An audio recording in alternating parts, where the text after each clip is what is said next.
Hello friends, দেখো অনেকদিন বাদে আবার একটা ভিডিও আপলোড করলাম। আর আমার একটু প্রবলেম চলছে, তাই বেশ কিছুদিন ধরে ঠিক টাইম মতো আমি ফেসবুকে ভিডিও দিতে পারছি না। প্লিজ তোমরা একটু অ্যাডজাস্ট করে নিও। তো চলো দেখতে থাকো। এই ভিডিওটা আমি ভাবলাম আপলোড করি আর তোমাদের সাথে একটু শেয়ার করি। আর সেটা হচ্ছে কি বলো তো, এই যে আমার গাছ মানে আমাদের বাগানের গাছে অনেক সবজি দিয়ে হয়েছিলো, তার মধ্যে এই যে টমেটো খুব ভালোভাবে তুলে নিয়েছি আর খুব ভালোভাবে ধুয়েও নিয়েছি। প্রত্যেকটা এরকমভাবে পরিষ্কার করে ধুয়ে নেওয়ার পর দেখতেই পাচ্ছ মধ্যখান থেকে একটু কেটে নিয়েছি। কেটে নেওয়ার পর এই যে কড়াইতে দেখো পরিমাণ মতো অল্প হাফ কাপ জল দিয়ে বসিয়ে দিয়েছি। তারপর দেখো টমেটো থেকে প্রচুর পরিমাণে জল বেরিয়েছে, ওই জলেতে ওটা সেদ্ধ হয়েছে। খুব ভালো করে সেদ্ধ করে নিয়েছিলাম। সেরকম কিছুই লাগে না, খুব ঝটপট খুব সুন্দরভাবে তৈরি হয়ে গেছে। দেখো ঠান্ডা হওয়া পর্যন্ত টমেটোটা সেদ্ধ হয়ে গেছে। ঠান্ডা হওয়া পর্যন্ত আমি ওয়েট করেছি।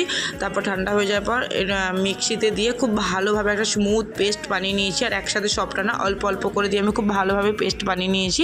আর এটা আমি করেছি সম্পূর্ণ নিরামিষ, মানে কোনো পেঁয়াজ রসুন ছাড়াই খুব সম্পূর্ণ নিরামিষভাবে করেছি।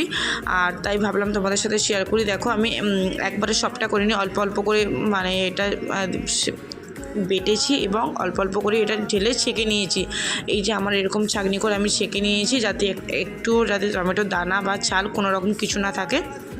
সুন্দর একটা স্মুথ পেস্ট করে নিয়েছিলাম। দেখো এরপর কড়াইটা যে মানে গ্যাসটা অন করে তারপর পরিমাণ মতো একটু কালারের জন্য কাশ্মীরি লঙ্কা, যেটা ঝাল হয় না, একটু ভিনিগার আর স্বাদ মতো নুন, এই যে তেঁতুল গোলা জল অল্প, আর স্বাদ মতো চিনিটা, মানে মিষ্টিটা ব্যালেন্স, নুন মিষ্টি টক এটা নিজেদের ব্যালেন্স অনুযায়ী ওটা দিতে হবে।